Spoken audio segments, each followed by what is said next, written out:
ಎಲ್ರಿಗೂ, ನೀವು ನೋಡ್ತಾ ಇರೋದು ಒನ್ ಇಂಡಿಯಾ ಕನ್ನಡ. ನಾನ್ ಪ್ರತಿಮಾ. ವೀಕ್ಷಕರೇ, ಕರ್ನಾಟಕದಲ್ಲಿ IPS ಅಧಿಕಾರಿಯಾಗಿ ಸಿಂಗಂ ಅಂತಾನೆ ಹೆಸರಾಗಿದ್ದ ಅಣ್ಣಾಮಲೈಯವರು ತಮಿಳುನಾಡು ರಾಜಕೀಯದಲ್ಲಿ ಒಂದು ರೀತಿ ಅತಂತ್ರ ಸ್ಥಿತಿಯಲ್ಲಿದ್ದಾರೆ ಅಂತಾನೆ ಹೇಳಬಹುದು. ಖಾಕಿ ಬಿಟ್ಟು ರಾಜಕಾರಣದತ್ತ ಮುಖ ಮಾಡಿ ಬಂದವರಿಗೆ ಅಲ್ಲಿ ಹೊಸ ಜೀವನ ಶುರುವಾಯ್ತು ಅಂದ್ಕೊಂಡ್ರು. ಬಿಜೆಪಿ ತಮಿಳುನಾಡಿನ ರಾಜ್ಯಾಧ್ಯಕ್ಷ ಸ್ಥಾನಕ್ಕೆ ರಾಜೀನಾಮೆ ಕೊಡೋ ಪರಿಸ್ಥಿತಿ ಬಂತು.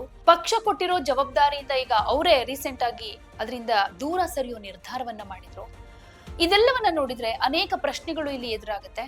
IPS ಆಗಿ ಸಿಂಹದಂತೆ ಅಬ್ಬರಿಸ್ತಾ ಇದ್ದ ಅಣ್ಣಾಮಲೈಯವರು ರಾಜಕೀಯದಲ್ಲಿ ಹಾಗಾದ್ರೆ ನಿಜಕ್ಕೂ ಎಡವ್ಬಿಟ್ರ ಅಂತ ಅನ್ಸುತ್ತಲ್ವಾ? ಅಣ್ಣಾಮಲೈಯವರು ಹುಟ್ಟಿದ್ದು ಜೂನ್ 4ನೇ ತಾರೀಕು 1984ರಲ್ಲಿ ತಮಿಳುನಾಡಿನ ಕರೂರು ಜಿಲ್ಲೆಯಲ್ಲಿ ಹುಟ್ಟಿದ್ದು. ರೈತ ಕುಟುಂಬದಲ್ಲಿ ಜನಿಸಿದ ಅಣ್ಣಾಮಲೈ ಕೊಯಮತ್ತೂರಿನ PSG ಕಾಲೇಜ್ ಆಫ್ ಟೆಕ್ನಾಲಜಿ ಹಾಗೆ ಲಕ್ನೋನ ಇಂಡಿಯನ್ ಇನ್ಸ್ಟಿಟ್ಯೂಟ್ ಆಫ್ ಮ್ಯಾನೇಜ್ಮೆಂಟ್ ನಲ್ಲಿ ವಿದ್ಯಾಭ್ಯಾಸ ಮಾಡಿದ್ರು. ನಂತರ 2011ರಲ್ಲಿ ಭಾರತೀಯ ಪೊಲೀಸ್ ಸೇವೆಗೆ ಸೇರ್ಕೊಂಡು ಕರ್ನಾಟಕದಲ್ಲಿ ವಿವಿಧ ಹುದ್ದೆಗಳಲ್ಲಿ ಸೇವೆ ಸಲ್ಲಿಸಿದ್ರು. ನಂತರ 2020ರಲ್ಲಿ ಭಾರತೀಯ ಜನತಾ ಪಕ್ಷಕ್ಕೆ ಸೇರ್ಪಡೆಯಾದರು. ಅದಕ್ಕೂ ಮುಂಚೆ IPS ಅಧಿಕಾರಿಯಾಗಿ ಹೆಚ್ಚು ಹೆಸರನ್ನ ಮಾಡಿದ್ರು. ಕರ್ನಾಟಕದ ಸಿಂಗಂ ಅಂತಾನೆ ಅವ್ರನ್ನ ಕರೆಯಲಾಗ್ತಾ ಇತ್ತು. ರಾಜ್ಯದಲ್ಲೂ ಕೂಡ ಬಿಜೆಪಿ ವಲಯದಲ್ಲಿ ಅಂದ್ರೆ ಬಿಜೆಪಿ ಪಕ್ಷದಲ್ಲಿ ಗುರುತಿಸಿಕೊಂಡು ಒಂದಷ್ಟು ಆಕ್ಟಿವ್ ಕೂಡ ಆಗಿದ್ರು. ಆದ್ರೆ ಕಂಪ್ಲೀಟ್ ಆಗಿ ತಮಿಳುನಾಡಿನ ರಾಜಕೀಯಕ್ಕೆ ಅವರು ಎಂಟ್ರಿ ಆದ್ರು. ಬಿಜೆಪಿಗೆ ಸೇರ್ಕೊಂಡ ಮೇಲೆ 2021ರಲ್ಲಿ ತಮಿಳುನಾಡು ಘಟಕದ ಅತಿ ಕಿರಿಯ ರಾಜ್ಯಾಧ್ಯಕ್ಷರಾಗಿ ನೇಮಕವಾಗ್ತಾರೆ. ಅವರ IPS ಹಿನ್ನೆಲೆ, ಶಿಸ್ತಿನ ವ್ಯಕ್ತಿತ್ವ ಯುವಜನರನ್ನ ಬೇಗನೆ ಅಟ್ರಾಕ್ಟ್ ಮಾಡ್ತು. ಅಣ್ಣಾಮಲೈ ತಮ್ಮ ನಾಯಕತ್ವದಲ್ಲಿ ಬಿಜೆಪಿಯ ತಮಿಳುನಾಡಿನಲ್ಲಿ ಚರ್ಚೆಯ ಕೇಂದ್ರ ಬಿಂದು ಆಗೋ ರೀತಿಯಲ್ಲೇ ಮಾಡಿದ್ರು. DMK ವಿರುದ್ಧ ಭ್ರಷ್ಟಾಚಾರದ ಆರೋಪ ಮಾಡ್ತಾ DMK ಫೈಲ್ಸ್ ಅನ್ನ ಬಿಡುಗಡೆ ಮಾಡಿದ್ರು. 2024ರಲ್ಲಿ ಎನ್ ಮಣ್ಣು ಎನ್ ಮಕ್ಕಳ್ ಯಾತ್ರೆ ಮೂಲಕ 234 ವಿಧಾನಸಭಾ ಕ್ಷೇತ್ರಗಳ ಸುತ್ತಾಟ ಮಾಡಿದ್ರು. ತಮಿಳುನಾಡಿನಲ್ಲಿ ಬಿಜೆಪಿ ಒಂದು ಅಡಿಪಾಯ ಹಾಕೋ ಹೊಣೆಯನ್ನ ಹೊತ್ಕೊಂಡ್ರು. ಅಣ್ಣಾಮಲೈ ಅವರು ಎನ್ ಮಣ್ಣು ಎನ್ ಮಕ್ಕಳ್ ಅಂದ್ರೆ ನಮ್ಮ ನೆಲ ನಮ್ಮ ಜನ ಪಾದಯಾತ್ರೆ ಮೂಲಕ ತಳಮಟ್ಟದ ಕಾರ್ಯಕರ್ತರ ಜೊತೆ ಸಂಪರ್ಕ ಬೆಳೆಸೋ ಪ್ರಯತ್ನವನ್ನ ಮಾಡಿದ್ರು. 2024ರ ಫೆಬ್ರವರಿಯಲ್ಲಿ ನಡೆದ ಸಮಾರೋಪ ಸಮಾರಂಭದಲ್ಲಿ ಪ್ರಧಾನಿ ನರೇಂದ್ರ ಮೋದಿ ಭಾಗಿಯಾಗಿದ್ರು. ಆ ಯಾತ್ರೆ ಬಿಜೆಪಿಯ ಸಂಘಟನಾ ಚಟುವಟಿಕೆಗೆ ಉತ್ತೇಜನ ನೀಡಿದ್ದಾಗಿ ಪಕ್ಷ ಹೇಳ್ಕೊಂಡಿತ್ತು. ಅವರ ಅಧ್ಯಕ್ಷೀಯ ಅವಧಿಯಲ್ಲಿ ಬಿಜೆಪಿ ತಮಿಳುನಾಡಿನ ರಾಜಕೀಯ ಚರ್ಚೆಯಲ್ಲಿ ಹೆಚ್ಚು ಕಾಣಿಸ್ಕೊಳ್ತು. 2021ರ ವಿಧಾನಸಭಾ ಚುನಾವಣೆಯಲ್ಲಿ ಅರಾವಕುರುಚಿ ಕ್ಷೇತ್ರದಿಂದ ಸ್ಪರ್ಧೆ ಮಾಡಿ ಸೋತ್ರು. 2024ರ ಲೋಕಸಭಾ ಎಲೆಕ್ಷನ್ ನಲ್ಲೂ ಕೂಡ ಕೊಯಮತ್ತೂರು ಕ್ಷೇತ್ರದಿಂದ ಮತ್ತೆ ಟ್ರೈ ಮಾಡಿದ್ರು. ಆದ್ರೆ ಗೆಲ್ಲೋದಕ್ಕಾಗ್ಲಿಲ್ಲ.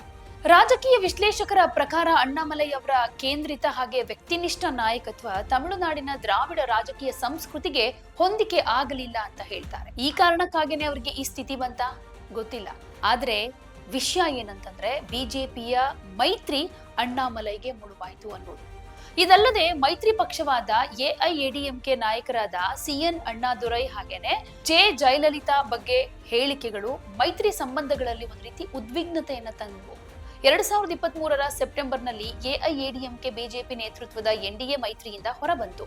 2024ರ ಲೋಕಸಭಾ ಎಲೆಕ್ಷನ್ ಸೋತಾದ ಮೇಲೆ AIADMK ನಾಯಕರು ಅಣ್ಣಾಮಲೈ ಶೈಲಿಯೇ ಈ ಸೋಲಿಗೆ ಕಾರಣ ಅಂತ ಆರೋಪ ಮಾಡಿದ್ರು, ಟೀಕೆಗಳನ್ನ ಮಾಡಿದ್ರು. 2025ರ ಏಪ್ರಿಲ್ನಲ್ಲಿ ಅಣ್ಣಾಮಲೈ ಅವರನ್ನ ರಾಜ್ಯಾಧ್ಯಕ್ಷ ಸ್ಥಾನದಿಂದ ಕೆಳಗಿಳಿಸಿ ಮಾಜಿ AIADMK ನಾಯಕ ನೈನಾರ್ ನಾಗೇಂದ್ರನ್ ಅವರನ್ನ ನೇಮಕ ಮಾಡಲಾಯಿತು. ಈ ನಿರ್ಧಾರವನ್ನ ಅಖಿಲ ಭಾರತ ಅಣ್ಣಾ ದ್ರಾವಿಡ ಮುನ್ನೇತ್ರ ಕಳಗಂ ಅಂದ್ರೆ AIADMK ಜೊತೆ ಮೈತ್ರಿಯ ಭಾಗ ಅಂತ ರಾಜಕೀಯ ವಲಯದಲ್ಲಿ ಅರ್ಥ ಕೊಡಲಾಯಿತು. AIADMK ನಾಯಕ ಎಡಪ್ಪಾಡಿ ಕೆ ಪಳನಿಸ್ವಾಮಿ ಅವರು ಕೂಡ ಅಣ್ಣಾಮಲೈ ವಿರುದ್ಧ ತೀವ್ರ ಟೀಕೆಗಳನ್ನ ಮಾಡಿದ್ರು. ಇಬ್ರು ಗೌಂಡರ್ ಸಮುದಾಯಕ್ಕೆ ಸೇರಿದವರಾಗಿರುವುದರಿಂದ ಅಣ್ಣಾಮಲೈ ಅವರ ಬೆಳವಣಿಗೆ, ಅವರ ಪ್ರಾಬಲ್ಯಕ್ಕೆ ಹಿನ್ನಡೆ ಆಗಬಹುದು ಅನ್ನೋದು ಮೈತ್ರಿ ಮಾತುಕತೆಗಳಿಗೆ ಅಡ್ಡಿ ಅನ್ನೋ ಮಾತು ಕೂಡ ಕೇಳ್ಬಂದ್ವು. 2024ರ ಲೋಕಸಭಾ ಚುನಾವಣೆಯಲ್ಲಿ ಬಿಜೆಪಿ 23 ಸ್ಥಾನಗಳಲ್ಲಿ ಸ್ಪರ್ಧೆಗಿಳಿದಿತ್ತು. ಆದ್ರೆ ಒಂದು ಸ್ಥಾನವನ್ನು ಗೆಲ್ಲೋದಕ್ಕಾಗಲಿಲ್ಲ. ಆಗ ಪಕ್ಷ 11% ಮತ ಹಂಚಿಕೆ ಪಡೆದಿದ್ದೀವಿ ಅಂತ ಹೇಳ್ಕೊಂಡ್ರು. ವಿಶ್ಲೇಷಕರ ಪ್ರಕಾರ 2014ರಲ್ಲಿ 7 ಸ್ಥಾನಗಳಲ್ಲಿ ಸ್ಪರ್ಧಿಸಿ 6% ಮತವನ್ನ ಪಡೆದಿದ್ದ ಹಿನ್ನೆಲೆಯೊಂದಿಗೆ ಕಂಪೇರ್ ಮಾಡಿದ್ರೆ ಅಂತಹ ಏರಿಕೆ ಏನು ಕಂಡು ಬಂದಿಲ್ಲ. ಇನ್ನು 2019ರಲ್ಲಿ ಈ ಚುನಾವಣಾ ಫಲಿತಾಂಶವನ್ನ ಹೋಲಿಕೆ ಮಾಡೋದು ಸರಿಯಲ್ಲ. ಯಾಕಂದ್ರೆ ಆ ಸಮಯದಲ್ಲಿ ಬಿಜೆಪಿ AIADMK ಮೈತ್ರಿಯ ಭಾಗ ಆಗಿತ್ತು. 2024ರಲ್ಲಿ ಸ್ವತಂತ್ರ ಸ್ಪರ್ಧೆಯ ಫಲಿತಾಂಶ ಪಕ್ಷದ ನಿಜವಾದ ನೆಲೆಯನ್ನ ಆಧರಿಸಿತ್ತು ಅಂತಾನು ಹೇಳಬಹುದು. ಇನ್ನು 2022ರ ಅಣ್ಣಾಮಲೈ ಅರಿಯಲ್ಲೂರು ಲಾವಣ್ಯ ಪ್ರಕರಣದಲ್ಲಿ ಧಾರ್ಮಿಕ ಪರಿವರ್ತನೆ ಒತ್ತಡದ ಆರೋಪಗಳನ್ನ ಮಾಡಿದ್ರು. ಆದ್ರೆ CBI ತನಿಖೆ ಆದ ಮೇಲೆ ಅದು ವಸತಿ ನಿಲಯದ ಮೇಲ್ವಿಚಾರಕನ ಹಲ್ಲೆಯಿಂದ ನಡೆದ ಆತ್ಮಹತ್ಯೆ ಅಂತ ತೀರ್ಮಾನ ಮಾಡಲಾಯಿತು. ಈ ಪ್ರಕರಣ ಕೂಡ ಅಣ್ಣಾಮಲೈ ಅವರು ರಾಜಕೀಯ ನಿಲುವಿನ ವಿಶ್ವಾಸಾರ್ಹತೆಗೆ ದೊಡ್ಡ ಹೊಡೆತವನ್ನ ಕೊಡ್ತು. ಹಾಗೇನೆ ಪಕ್ಷದ ಒಳಗಿನ ಅಸಮಾಧಾನ ಕೂಡ ಜಾಸ್ತಿ ಆಯ್ತು. ಬ್ರಾಹ್ಮಣರ ಲಾಬಿ ಕಡೆಗಣನೆಯಾಗಿದೆ ಅನ್ನೋ ಆರೋಪ ಆಯಿತು. ಅಪರಾಧ ಹಿನ್ನೆಲೆಯವರನ್ನ ಹುದ್ದೆಗಳಿಗೆ ನೇಮಕ ಮಾಡಲಾಗಿದೆ ಅನ್ನೋ ಟೀಕೆ ಮಾಡಿದ್ರು. ಇವೆಲ್ಲವೂ ಅವರ ಮಿಸ್ಟರ್ ಕ್ಲೀನ್ ಇಮೇಜ್ಗೆ ವಿರುದ್ಧವಾದ ಅಭಿಪ್ರಾಯವನ್ನ ಹುಟ್ಟುಹಾಕ್ತು. ರಾಜ್ಯಾಧ್ಯಕ್ಷ ಸ್ಥಾನದಿಂದ ಕೆಳಗಿಳಿದ ನಂತರ 2026 ಫೆಬ್ರವರಿ 3ನೇ ತಾರೀಕು 6 ವಿಧಾನಸಭಾ ಕ್ಷೇತ್ರಗಳ ಚುನಾವಣಾ ಪ್ರಭಾರಿಯಾಗಿ ಇವರು ನೇಮಕವಾಗಿದ್ರು. ಆದ್ರೆ ಅವರ ತಂದೆಯ ಅನಾರೋಗ್ಯ ಕಾರಣವನ್ನ ಕೊಟ್ಟು ದಿಢೀರ್ ಅದಕ್ಕೂ ರಾಜೀನಾಮೆಯನ್ನ ಕೊಟ್ರು.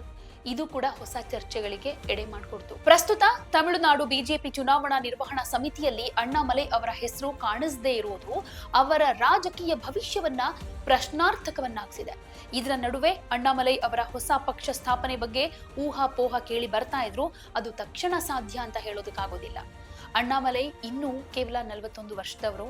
ಯುವ ನಾಯಕತ್ವ, ಆಡಳಿತದ ಅನುಭವ ಹಾಗೆ ವೈಯಕ್ತಿಕ ಧೈರ್ಯ ಇವೇ ಅವರ ಬಲ. ಆದರೆ ತಮಿಳುನಾಡಿನ ದ್ರಾವಿಡ ರಾಜಕೀಯ ವಾಸ್ತವಿಕತೆ, ಮೈತ್ರಿ ಲೆಕ್ಕಾಚಾರ ಹಾಗೆ ಸಂಘಟನೆ ಆಧಾರಿತ ರಾಜಕೀಯದ ಸವಾಲುಗಳನ್ನ ಫೇಸ್ ಮಾಡೋದಕ್ಕೆ ಅವರ ಶೈಲಿಯಲ್ಲಿ ಬದಲಾವಣೆ ಅಗತ್ಯ ಅಂತ ಹೇಳಬಹುದು. 2026 ವಿಧಾನಸಭಾ ಚುನಾವಣೆಯ ಹೊಸ್ತಿಲಲ್ಲೇ ಅಣ್ಣಾಮಲೈ ಅವರ ರಾಜಕೀಯ ಹೆಜ್ಜೆಗಳು ಅನೇಕ ಅನುಮಾನಗಳಿಗೆ ಕಾರಣವಾಗ್ತಾ ಇದೆ. ಸೊ ಹೊಸ ಪಕ್ಷ ಸ್ಥಾಪನೆ ಮಾಡ್ತಾರೆ ಅನ್ನೋ ವದಂತಿ ಕೂಡ ಹರಿದಾಡ್ತಾ ಇದೆ.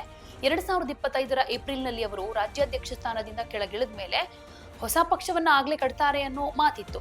ಆದ್ರೆ ರಾಜಕೀಯ ವಲಯ ಹಾಗೆ ಸಾಮಾಜಿಕ ಜಾಲತಾಣಗಳಲ್ಲಿ ಒಂದಷ್ಟು ವಿಷಯ ಹರಿದಾಡಿದ್ರು ಬಿಜೆಪಿ ತಮಿಳುನಾಡು ಘಟಕದ ಅಧ್ಯಕ್ಷ ಸ್ಥಾನದಿಂದ ಮಾತ್ರ ಅವರನ್ನ ಚೇಂಜ್ ಮಾಡಲಾಗಿತ್ತೇ ಹೊರತು ಇನ್ಯಾವುದು ಅಲ್ಲ ಅನ್ನುವಂತ ವಿಚಾರ ಕನ್ಫರ್ಮ್ ಆಯ್ತು. ಒಂದಷ್ಟು ಬೇರೆ ಬೇರೆ ರೀತಿಯಲ್ಲಿ ಬಿಜೆಪಿ ಪಕ್ಷದಲ್ಲಿ ಇತ್ಕೊಂಡೆ ಆಕ್ಟಿವ್ ಆಗಿರೋ ಪ್ರಯತ್ನವನ್ನ ಮಾಡ್ತಾ ಇದ್ದಾರೆ. ಹಾಗೆ ಡಿಎಂಕೆ ಮೇಲೆ ಒಂದಷ್ಟು ಆರೋಪಗಳನ್ನ ಮಾಡ್ತಾ ಇದ್ದಾರೆ.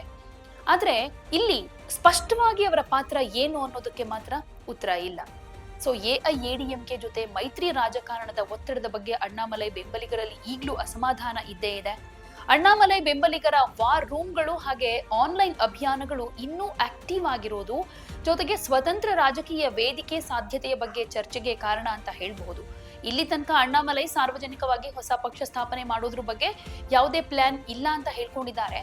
ತಮ್ಮ ಬದ್ಧತೆ ಬಿಜೆಪಿ ಪಕ್ಷಕ್ಕೆ ಇರುತ್ತೆ ಅಂತಾನೂ ಸ್ಪಷ್ಟಪಡಿಸಿದ್ದಾರೆ. ಅವರು ಪಕ್ಷದ ಒಳಗಿನ ಅವಕಾಶಗಳನ್ನ ನಿರೀಕ್ಷೆ ಮಾಡ್ತಾ ಇದ್ದಾರೆ ಅಂತಾನೂ ಹೇಳಬಹುದು.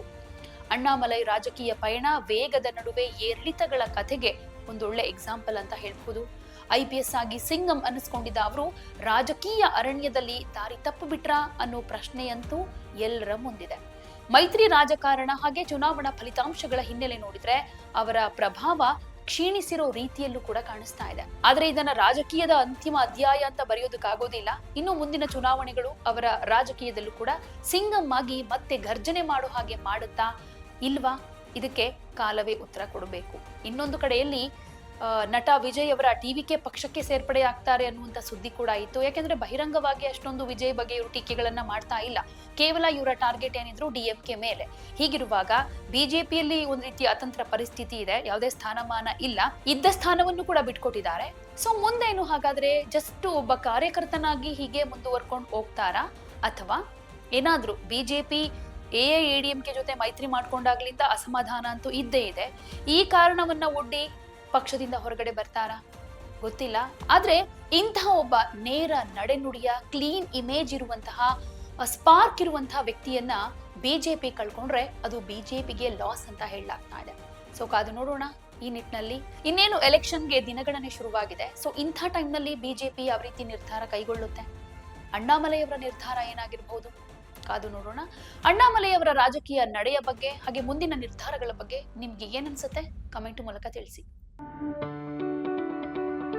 ಯಾವುದೇ ಸುದ್ದಿಯ ಅಪ್ಡೇಟ್ ಅನ್ನ ಮಿಸ್ ಮಾಡ್ಕೊಳ್ಬಾರ್ದು ಅಂದ್ರೆ ಈಗ್ಲೇ ಒನ್ ಇಂಡಿಯಾವನ್ನ ಸಬ್ಸ್ಕ್ರೈಬ್ ಮಾಡಿ. ನಿಮಗೆ ಬೇಕಾದ ಭಾಷೆಯಲ್ಲಿ ಎಲ್ಲಾ ಸುದ್ದಿ ತಿಳಿಬೇಕು ಅಂದ್ರೆ ಒನ್ ಇಂಡಿಯಾ ಆಪ್ ಅನ್ನ ಡೌನ್ಲೋಡ್ ಮಾಡ್ಕೊಳ್ಳಿ.